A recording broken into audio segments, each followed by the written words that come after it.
Hello and welcome back to Kerbal Space Program Interplanetary Missions, where we've been testing our spacecraft, which we're going to be sending to Duna. Right now we're testing our escape craft, and I had left Dudrick in here by accident, but he did volunteer and he will be feeding back all the data he collects from this test. We're testing the parachutes opening because last time I tested this, the game froze. The speed and the altitude meter froze, and I think it was giving the wrong readings to the parts for the stress levels. And we're going to find out now if that was correct. No, it doesn't look like it. It looks like it was my design that failed, not the game. So with the data that our cool dude Dudrick has collected, our engineers can restructure the craft to make it tougher, stronger. In other words, add more space tape to it. It always works.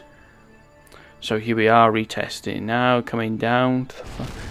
But it explodes in a fiery ball of death. Luckily I didn't leave a Kerbal in it this time. So I realise at this point that the quadcouplers and the single manned lander cans aren't good enough. So redesigning the VAB, and I come up with this using hitchhiker pod with the fuel tanks. It's a little heavier than the last design, but it hopefully will stand up to the stress levels. And I had checked online about the stress levels with an online calculator. The fuel tanks were exerting a force of 2.5 meganewtons, which is quite hefty, and it shows that not even this design holds up to that stress levels. So back to the drawing board, and I add more space tape, and I stage the parachutes in 2 lots so they don't all open at the same time. Nope, it didn't work. So how did I solve this problem? Well, I realised that the tanks were the heaviest part. The hitchhiker pod was only about 4.5 tons, while the fuel tank was about 13.5 tons. So I put the fuel tanks on top, and it worked, as you can see. So bringing our craft down, it's coming down a bit too fast. You can see 9.3 meters per second. It breaks the rocket on the bottom. That's not good because we need this to go back into space. It can be solved though by adding extra parachutes.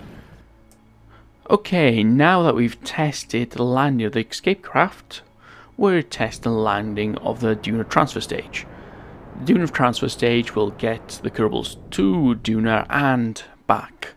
You can see I'm using MacLeod landing guidance. I thought it would show me the predicted landing site, because it's hard to work out with the atmosphere without calculating the exact trajectory that you have taken for landing. Okay, so we deorbit, we decouple the main rocket stage and the docking clamp. So if anything goes wrong here, our Kerbals will die. I've got Bill, Bob, Thomprey, and I think Jebediah is hidden behind the arrow over there. So coming down, and we change scenes. Survive the first open of the chutes and the folly open of the chutes. So excellent. We only lost the solar panels, but that'll be okay because this is simulating this will be the return part of the mission from Duna, where our 6 Kerbals will be sitting in the pods, arriving, all signs done, conducted. The capsule and the hitchhiker pod split apart, but that's okay. So right now we're going to do the Duna mock mission. We're going to launch everything up, dock them together, and see how it all works together. Because we want to do a pinpoint landing, but I find here there's something wrong with my launch. I originally built these crafts in 0.22 game, and I transferred them all to 0.23. Everything seemed to work up until this point, and I thought it was something wrong with the game. I did try it in 0.22 though, and the same thing happened. I originally found out when I looked at the data that this was structure failure. So when I added more space tape to it, launch it again, everything seems to be working fine. Okay, so now we can get on with the mission. We're launching our Duna transfer stage, which will be the main body of the ship. And here we are getting to orbit. I found out that I miscalculated the weight of this one. I think it was, wait, let me get my notes. The Duna transfer stage was 50.4 tons, which is slightly heavier than I judged.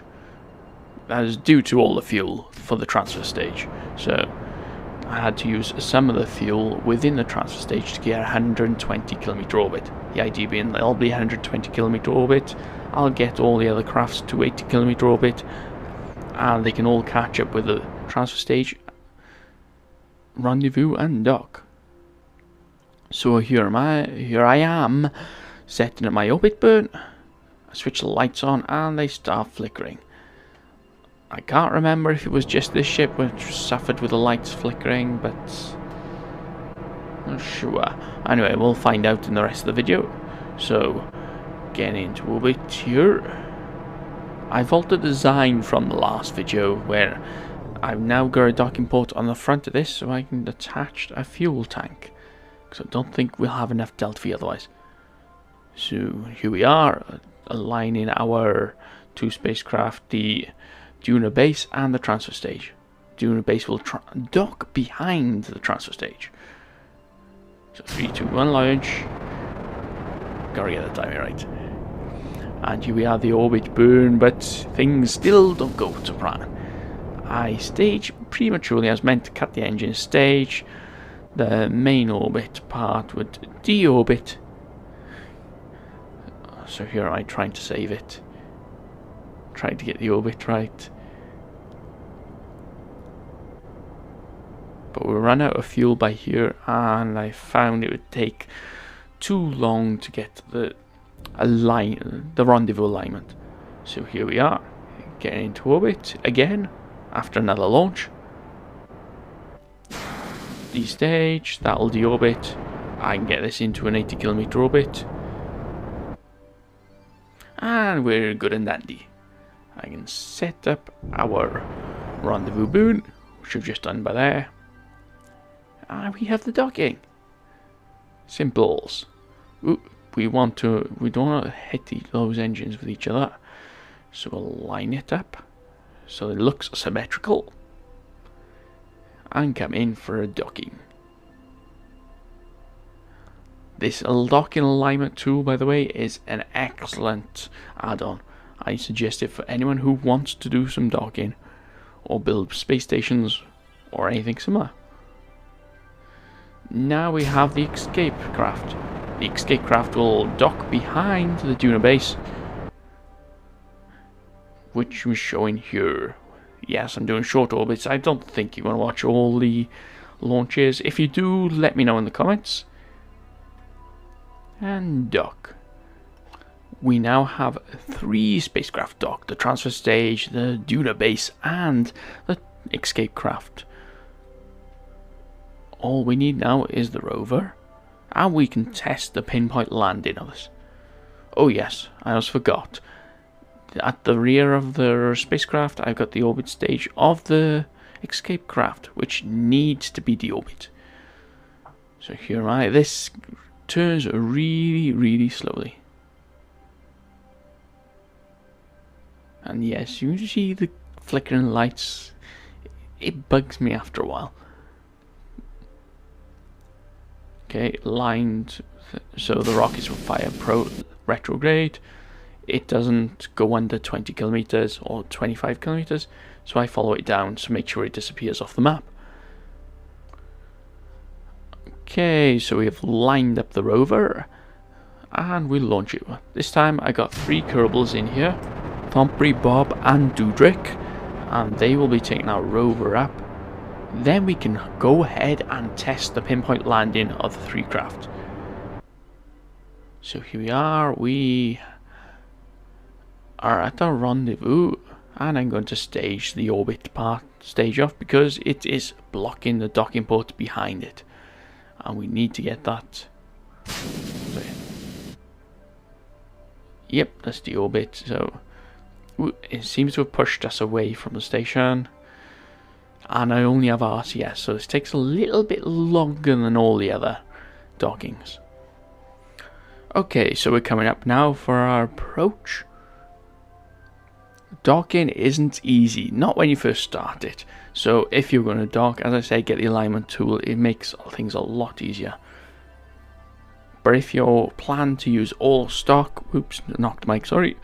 If you plan to use all stock parts, then you won't have the guidance of the docking part.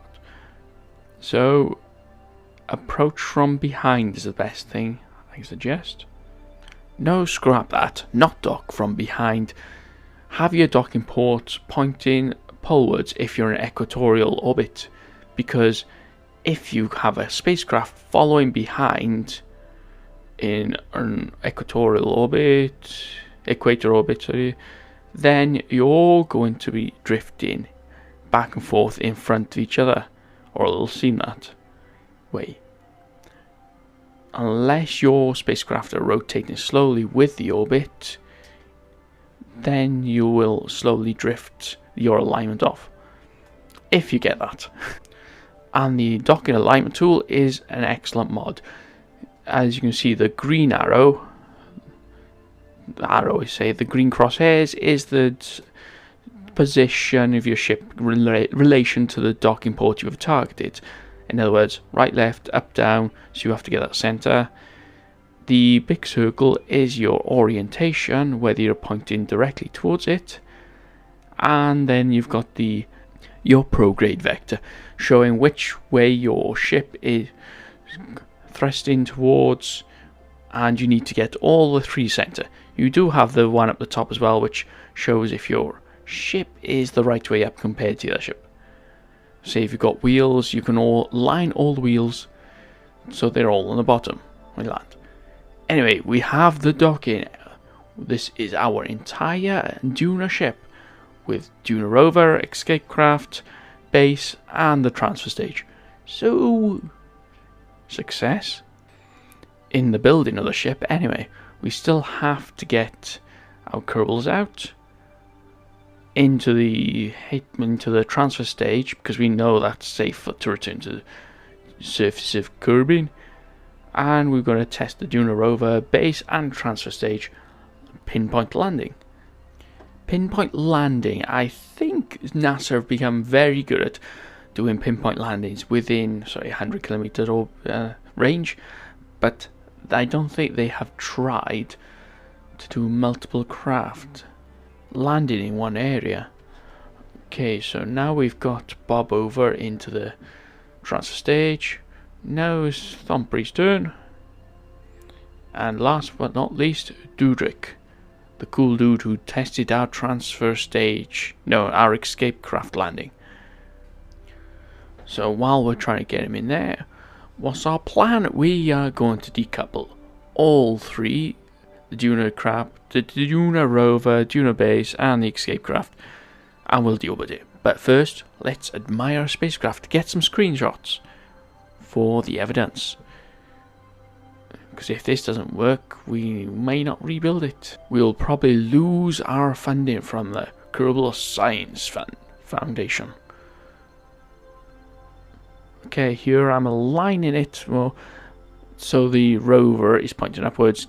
1, to get more screenshots, and 2, so the rover lands face up when bringing him down. Oh yes, by here I test if you see, I've got RCS canisters on the side of the Duna rover, so I decide to test to see if I can get them from the ship. A quick save first, obviously, and check the Delta V. Here we are testing it, but it slams into the rover because they're supposed to separate, deorbit the RCS tanks, because once the dock is complete, we don't need the RCS on the rover.